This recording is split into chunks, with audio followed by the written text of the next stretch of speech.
पहले से करते हैं। संघ स्थापना के समय से ही, और संघ के मूल में डॉक्टर हेडगेवार स्वयं है, बीज रूप है, तो उनके जीवन में उसके पहले से ही जहाँ जहाँ समाज में कोई आवश्यकता है, अभाव की पूर्ति करने की बात है, वहाँ वहाँ दौड़कर अपनी शक्ति लगाना ये था ही। और इसलिए जगह जगह संघ के स्वयंसेवक अपनी शक्ति बुद्धि अनुसार सेवा कर रहे थे। डॉक्टर हेडगेवार की जन्म शताब्दी के समय ऐसा सोचा गया कि देश भर में इतना सारा काम हो रहा है तो उसको एक व्यवस्था में लाएं और उसके आधार पर उस कार्य का और विस्तार करें। तब से संघ में और सेवा विभाग के कार्य का प्रारंभ हुआ। कुछ वर्ष पश्चात औपचारिक सेवा विभाग भी बन गया। तो उसके द्वारा संघ की शाखाओं में आने वाले स्वयंसेवकों में सेवा की मानसिकता को जागरूक करना होती सब में है, सोई रहती है, उसको जगाना पड़ता है। सब लोग उत्साह में काम करने के लिए आते हैं, लेकिन उत्साह के कारण दृष्टि थोड़ी एक लक्ष्य बन जाती है, उनका ध्यान बटोरना। भाई जैसे देश की सुरक्षा एक विषय है, वैसे देशवासियों की सेवा भी दूसरा विषय है, उसकी आवश्यकता है। ये सारे काम वो सेवा विभाग करता है और फिर संघ के स्वयंसेवक जो सेवा करते हैं उसका कुछ स्वरूप बनता है, तो उसके न्यास संस्था ये सब बन जाता है। एक ऐसी सेवा की एक बड़ी सृष्टि संघ के स्वयंसेवकों की खड़ी हुई है। और ये भी नहीं है कि देश में सेवा करने वाले पहले संघ के स्वयंसेवक हैं।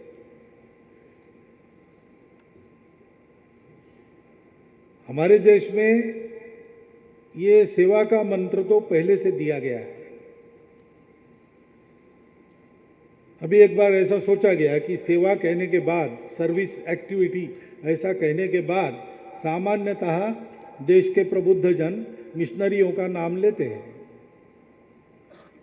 दुनिया भर में मिशनरी अनेक संस्थाएं चलाते, अनेक स्कूल चलाते, अस्पताल चलाते, सबको पता है। तो हिंदू समाज के संत सन्यासी क्या कर रहे हैं, ऐसा सोच के एक बार चेन्नई में, तमिलनाडु में जितने हिंदू संत हैं उनका अगर कोई सेवा केंद्र होगा, कोई सेवा करते होंगे, तो उसको आमंत्रित करके एक हिंदू सर्विस सेवा फेयर ऐसा किया गया। तो ध्यान में आया कि दक्षिण के 4 प्रांतों में, यानी राज्य के नाते अलग है, लेकिन कर्नाटक, कन्नड़ भाषी प्रांत, तेलुगु भाषी प्रांत, मलयालम भाषी और तमिल भाषी, केवल आध्यात्मिक क्षेत्र के हमारे आचार्य, मुनि, सन्यासी, भिक्षु सब मिला के जो सेवा करते हैं वो मिशनरियों की सेवा से कई गुना ज्यादा है। अब मैं ये स्पर्धा की बात नहीं कर रहा हूं, उनसे ज्यादा, उनसे कम, ये मेरा पैमाना नहीं है। सेवा का ये पैमाना हो भी नहीं सकता। सेवा सेवा है, सेवा कोई स्पर्धा की बात नहीं है, सेवा से कोई काम निकालना नहीं है। सेवा ये मनुष्य के मनुष्यत्व की स्वाभाविक अभिव्यक्ति है। मनुष्य और पशु में अंतर क्या है?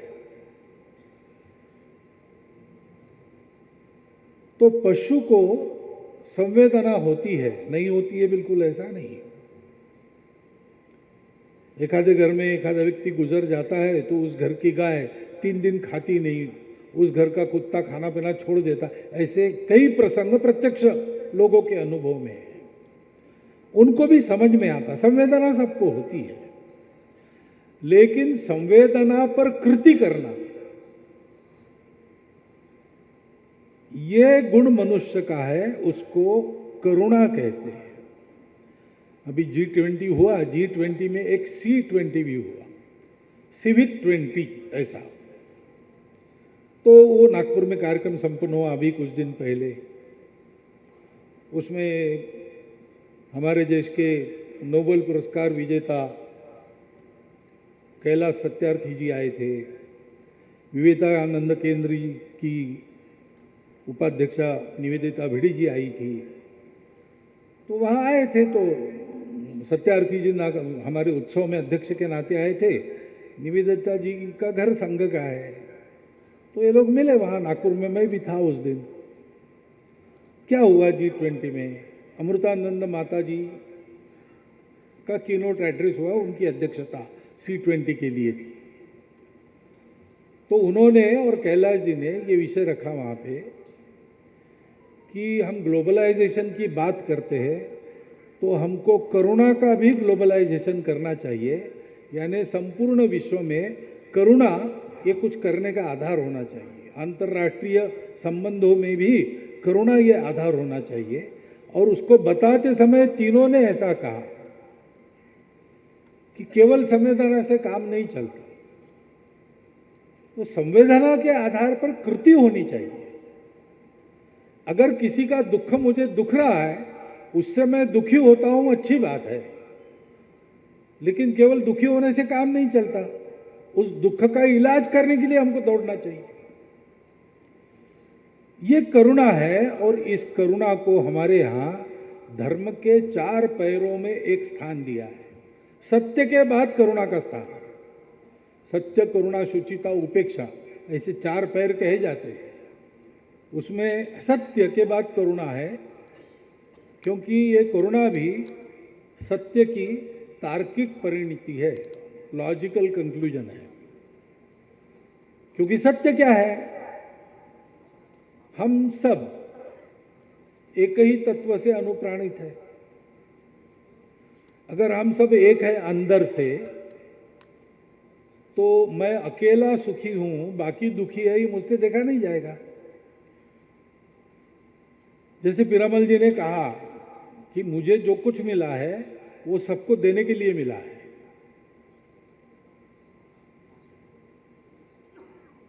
तेन त्यक्तेन भुंजिथा, ऐसा जो कहा है, ईशावास्यमिदं सर्वम यत्किंचम जगत्याम जगत तेन त्यक्तेन भुंजिथा।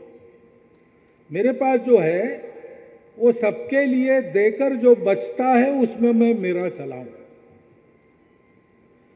क्योंकि मैं और बाकी ये अलग नहीं है, सब में मैं हूं, मुझ में सब है।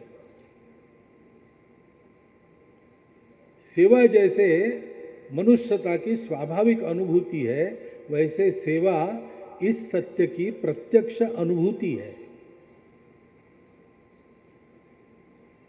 इस भाव से सेवा होनी चाहिए। इस भाव से जब सेवा होती है तो हमारे देश में वो समरसता का साधन होता है, होना चाहिए। इतने सारी सेवा संघ के स्वयंसेवक कर रहे हैं, किसके लिए कर रहे हैं? तो हमारे देश में सब लोग मिलकर हमारा राष्ट्र है, समाज है। हम सब लोग समाज के अंग है, हम सब मिलकर समाज है। एक नहीं है तो हम अधूरे हो जाएंगे, और सब एक दूसरे के साथ है तब हम पूर्ण बन जाएंगे। लेकिन दुर्भाग्य से यह परिस्थिति आई है। कारण क्या है कि वही चिकित्सा करने वाले करें, लेकिन हमको परिस्थिति नहीं चाहिए, हमको ये विषमता नहीं चाहिए। हम सब एक राष्ट्र पुरुष के अंग होने के नाते अपने अपने स्थान पर अपना अपना काम करते होंगे। काम के अनुसार रूप रंग निराला होता होगा, जैसे शरीर के अंगों का होता है, लेकिन हम सब में एक ही प्राण है। और ये पता चलना चाहिए, अगर पैरों में सुई चुभी तो जैसे शरीर के सारे अंग उस क्षण में केवल जहां सुई चुभी है उसी का विचार करते हैं। उस समय दूसरी बात ध्यान में नहीं आती है, तुरंत आके उधर जाती है। तुरंत हाथ देखते हैं कहां से क्या निकालना है, कुछ काटा वाटा है क्या जो निकालना है। सारा शरीर उस एक वहां के दुख की संवेदना से साथ केवल एक रूप नहीं होता, कुछ करने जाता है। समाज का ऐसे ही होना चाहिए। समाज का एक अंग उपेक्षित है, दुबला है, उसको नीचे का स्थान है, ये कैसे हो सकता है भाई? अगर किसी शरीर का एक अंग दुबला है, पीछे है, उसको पीछे रह दिया गया है, तो उस शरीर को स्वस्थ शरीर नहीं कहते, कहते कि पैरालिटिक है, पैर सुन्न हो गया है, उसको वैसे ही खींच रहा है। अपने देश को अच्छा देश बनाना है, विश्वगुरु बनाना है, इसका मतलब वो सर्वांग परिपूर्ण होना चाहिए, उसका प्रत्येक अंग सामर्थ्य संपन्न होना चाहिए। तो समाज में अभी इसकी आवश्यकता है, तो हमको करना है। क्यों करना है? इसलिए कि वो समाज मेरा अपना है, मेरे अंदर उस सारे समाज का एक छोटा सा रूप है और संपूर्ण समाज में मैं अपने आप को देखता हूं। ये हमारा सत्य है। उस सत्य के आधार पर यह सेवा है, सहज सेवा है। संकल्प है तो यह है कि मेरे समाज का, मेरे राष्ट्र का कोई अंग में दुर्बल, पिछड़ा, नीचा नहीं रहने दूंगा। वो मेरे जैसा ही है। कार्य के बंटवारे में उसका मेरा कुछ अलग हो सकता है, लेकिन हम समान हैं। मेरा कार्य जितना महत्वपूर्ण और उच्च अवस्था का है, वैसा उसका भी काम उतना ही उच्च, उतना ही महत्वपूर्ण है।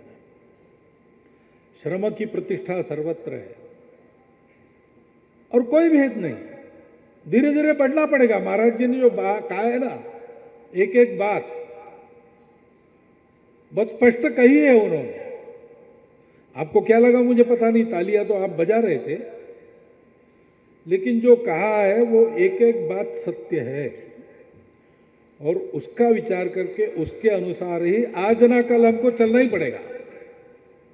हम प्रयास कर रहे हैं आज ही वो हो जाए, क्योंकि वही सब स्वस्थ समाज का लक्ष्य है। सेवा स्वस्थ समाज को बनाती है, लेकिन स्वस्थ समाज को बनाने के लिए वो पहले हमको स्वस्थ करती है। सेवा करते हैं तो लगता है हम कुछ कर रहे हैं, किसी का भला होते हुए देखता है तो मन में थोड़ा सा तो आता ही है, मैंने किया तो देखो कितना अच्छा हो गया। अच्छा हो गया ये तो ठीक ही है, होना भी चाहिए, उसका आनंद भी है। मैंने किया इसका विशेष आनंद रहता है। मैंने भी किया, थोड़ा सा अहंकार आ जाता है। लेकिन जब सेवा करते रहते हैं ना, तो ऐसी अनुभूति देता है, जिसकी सेवा करते वही देता है कि हमारा वो अहंकार चूर चूर हो जाता है। एक छात्रावास चल रहा है, वनवासी लोगों का छात्रावास। वहां पर एक जंगल में, गांव में रहने वाला एक वनवासी बालक आ गया। वो केवल अपना हस्ताक्षर कर सकता था और उसको अक्षर ज्ञान नहीं था, और घर में थोड़ी बहुत खेती थी, परिवार में उसकी बूढ़ी माँ थी, वो था और कोई था नहीं। थोड़ी सी जमीन थी लेकिन उसमें चल जाता था। लेकिन थोड़ा और, क्योंकि जमीन होने के कारण चावल तो मिल जाता था, सब्जी उब्जी उगा लेते थे, जंगल में रहते तो जंगल में भी बहुत कुछ मिलता है। परंतु कभी कुछ लाना है, नमक लाना है वगैरह, तो पैसा चाहिए, मुद्रा चाहिए। उसके लिए कुछ छोटी मोटी नौकरी मैं कर लूँगा, ऐसा सोच के वो आया था ब्लॉक केंद्र पर, नौकरी ढूंढ रहा था। अब जिसको अपना हस्ताक्षर छोड़ के कुछ भी अक्षर ज्ञान नहीं, उसको क्या नौकरी मिलने वाली है? वो आया, उसके परिचित छात्रावास में एक बालक पढ़ रहा था, उसके परिचय से छात्रावास में रुका, 3 दिन घूमा, कुछ नहीं मिला। 3 दिन के पास वो हमारे अधीक्षक के पास आया और उसने कहा कि मैं तो नौकरी वोकरी मिली नहीं, लेकिन मैं यहाँ 3 दिन से हूँ, मैं देख रहा हूँ यहाँ झाड़ू लगाना पड़ता है, यहाँ पानी भरना पड़ता है कुएं से, यहाँ भोजन बनाना पड़ता है, आप ये काम मुझे दो, मुझे वेतन दो, मैं ये काम करूँगा। घर में हमारी माताजी है, बूढ़ी है लेकिन थकी नहीं है, तो हमारी छोटी सी ज़मीन है, आधा एकड़ होगी वो देख लेगी, उसको मैं ये पैसे भेजते रहूँगा और कुछ बचत वचत भी करूँगा, तो आड़े वक्त में आधार के लिए हो जाएगा। तो हमारे छात्रावास अधीक्षक ने कहा कि देखो भाई, हम भी लोगों से मांगकर सेवा करने वाले लोग हैं, तो हमको देने के लिए हमारे पास ज़्यादा नहीं। तुमको तो कोई नौकरी छोटी भी मिल जाए, 100-200 रुपया कुछ महीना ऐसे मिल जाए, हम यहाँ 30 रुपये से ज़्यादा दे नहीं सकते। तो उसने कहा कि इससे ज़्यादा नौकरी मुझे मिल भी नहीं सकती, तो आप वही दे दो मुझे, ऐसा करो 4 महीने का एक साथ दो। और वो रह गया। तो ठीक है। बीच में एक बार हमारे विभाग प्रचारक जी आए, तो वो थे वहाँ 2-3 दिन, तो इसने परिचय करा लिया, पूछा कहाँ रहते हो, तो उन्होंने बताया विभाग केंद्र का नाम। तो बोले अच्छा शहर से, आप कितने पढ़े हैं, तो तुम कितने पढ़े हो, तो उसने कहा कि मैं पढ़ा नहीं हूँ। उन्होंने कहा मैं तो, अब पढ़ा नहीं है उसको क्या बताना, डिग्री भी क्या समझ में आएगी। उन्होंने कहा मैं 22वीं पढ़ा हूँ, 22वीं, क्योंकि वो MCOM LLB है। तो ठीक है 22वीं। तो बड़ा आश्चर्यचकित हो गया, 22वीं पढ़े तो आप बहुत पैसा कमाते होंगे। तो उन्होंने कहा पैसा नहीं कमाता, मैं यही काम करता हूँ। अच्छा, तो इस काम के कितने मिलते हैं आप? उन्होंने कहा भाई मैं प्रचारक हूँ, पैसे वैसे लेता नहीं हूँ। तो आपका घर कैसे चलता है? तो मेरा घर नहीं है, माता पिता वगैरह है, भाई है, उनकी घर गृहस्थी, मैंने विवाह ही नहीं किया। क्यों नहीं किया? ये काम करना है इसलिए। ये काम क्यों कर रहे हैं आप बिना कुछ पैसे के? और तो कहा देखो ये अपना समाज है, उसके लिए काम करना। उस प्रचारक ने मुझे बताया कि ऐसा उसको बताया, तो वो सोचने लगा, तो मुझे बड़ा आनंद लगा कि कहीं ना कहीं अपने त्याग की कोई कदर है। और मैं ऐसा करता हूँ तो लोग सोचते हैं मेरे जीवन को देखकर, ये बहुत अच्छी बात है। ये थोड़ा सा मन में आ गया उनके। दूसरे दिन ये बालक छात्रावास अधीक्षक के पास गया और उनको कहा कि वो मेरा पैसा जो है, तो कहा देखो 2 महीने हुए, 60 रुपये अब तुम ले लो। छात्रावास अधीक्षक ने समझा उब गया, ये 30 रुपये में क्या करेगा, छोड़ना चाहता है, तो उन्होंने 60 रुपये ले लो और जाओ। उसने नहीं मैं जाने वाला नहीं हूँ, मुझे वो पैसा नहीं चाहिए। तो उसको लगा एक गुस्सा हो गया, तो मैंने पहले ही बताया था 30 रुपया देंगे महीने का, पहले ही समझाया था तुमको ये बहुत कम है, अब हमारे पास है नहीं तो क्या करेंगे। थोड़े नहीं मुझे पैसा नहीं चाहिए, मैं बिना पैसे से यहाँ रहकर यही काम करूँगा। तो कि ये कैसे करोगे तुम? उसने कहा तो क्या हुआ, ये 22वीं पढ़ी है और समाज का काम कुछ नहीं ये बिना करते, तो यहाँ तो मैं देख रहा हूँ मेरे ही अपने भाई मित्र यहाँ सब पढ़ रहे हैं, इतना अच्छा काम, मैं अनपढ़ हूँ तो क्या, ये काम तो मैं कर सकता हूँ, इनके लिए समय दे सकता हूँ। 15 साल पूर्णकालिक रहा हो, बाद में उसको अपना घर चलाना पड़ेगा, उसको देखना पड़ेगा, इसलिए ड्राइविंग वगैरह सिखा कर, बाकी पढ़ने की उसकी क्षमता नहीं थी, तो उसकी नौकरी वगैरह ढूंढ कर उसको स्थापित कर दिया हम लोगों ने। लेकिन उस प्रचारक ने हमको कहा कि जब पहले बात की तब मुझे लगा कि चलो, लेकिन दूसरे दिन मैंने सोचा कि हम तो खाते पीते घर के, पढ़े लिखे, विचार कर सकने वाले, बहुत बौद्धिक पी कर और हम ऐसे तैयार हो गए और फिर जीवन दिया, इसको तो कुछ भी नहीं मिला। ये एक रात में उसने तय कर लिया कि देश के लिए करेंगे। ये अपने उस अंग की महत्ता है जो पीछे है, जो कभी कभी हम कहते हैं कि थोड़ा दूर रहो। वो सिखाता है हमको कि यहां बैठे हुए प्रत्येक सेवा कार्यकर्ता का अनुभव है। इसलिए ये सहज सेवा, उसमें संकल्प जुड़ जाता है, देश को बड़ा करना है, सबको बड़ा करना है। लेकिन देश बड़ा होगा नहीं होगा ये भविष्य की बात है। हमारा समाज आज इस स्थिति में है तो ये हमारे लिए अच्छी बात नहीं है, शोभा देने वाली बात नहीं है। हमारे समाज का एक अंग पीछे नहीं है, हम उसके कारण सब लोग पिछड़ गए हैं। ये पिछड़ापन दूर करना है, सबको समान अपने जैसा मानकर सबको सेवा के द्वारा अपने जैसा बनाना है। हम संकल्प कर सकते हैं, हम सेवा कर सकते हैं, उनकी ताकत नहीं है, उनको ऐसी ताकत देनी है कि वो ताकत पाकर वो उस हमारे पूर्णकालिक वनवासी बालक जैसे कहेंगे कि हम पीछे रहे तो क्या हुआ, हम भी कर सकते हैं। और पीछे रहेंगे नहीं, आगे आएंगे, वो भी कमाएंगे, वो भी साधन संपन्न होंगे और सोचेंगे कि इसका उपयोग जैसे पिरामल जी ने बताया था कि किसी की सेवा करने के लिए हमको मिला है, हमको भी जो मिला समाज का हाथ, वो इस समाज की सेवा करने के लिए मिला है।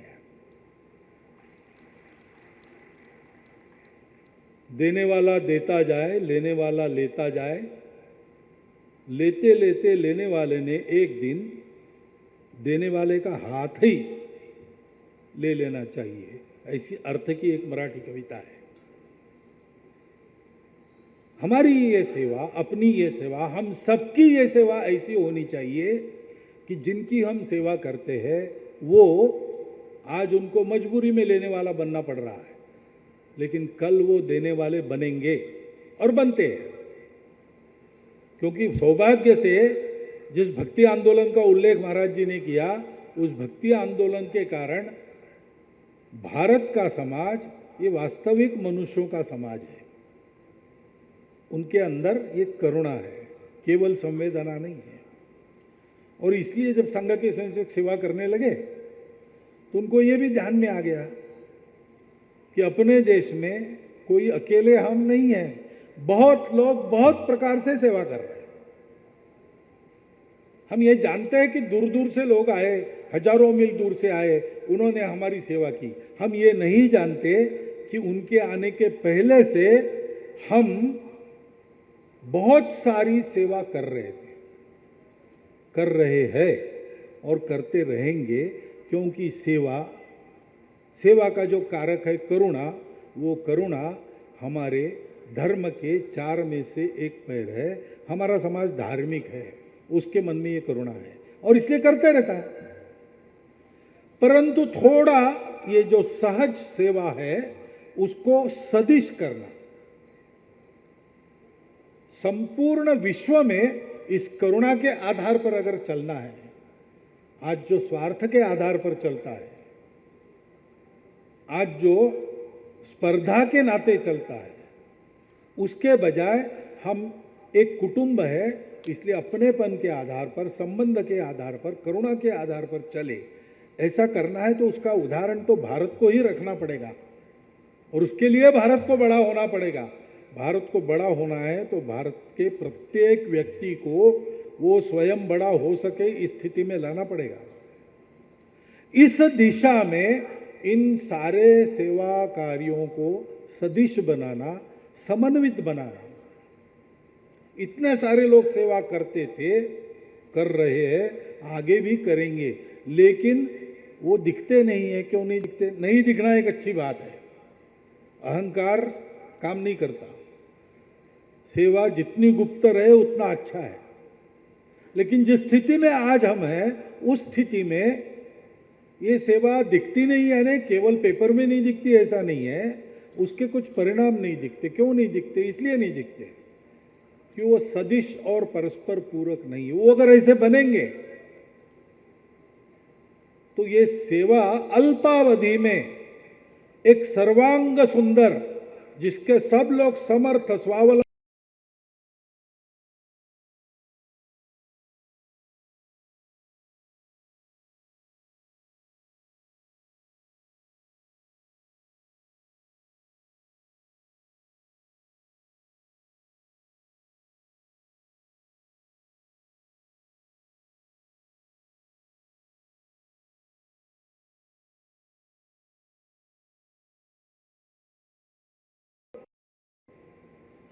ऐसी सेवा खड़ी होनी है।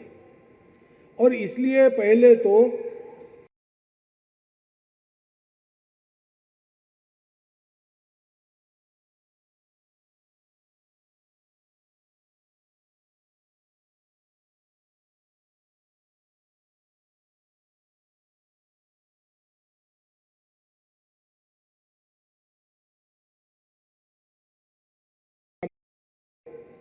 अजीम प्रेम जी पिछली बार आए थे, GMR वो आए थे। ऐसे लोग आते हैं जो स्वयं सेवा क्षेत्र में कार्यरत है, उनकी भी कल्पना है, प्रतिभा है, वो वहाँ दिखती है, उसके परिणाम दिखते हैं। और फिर सर्वत्र सेवा करने वाले लोगों से संपर्क साधकर एक सबका मिलके सेवा संगम कभी कभी करना अपने क्षेत्र में विकेंद्रित रूप से, अखिल भारतीय रूप से करने के लिए पर्याप्त जगह आज अपने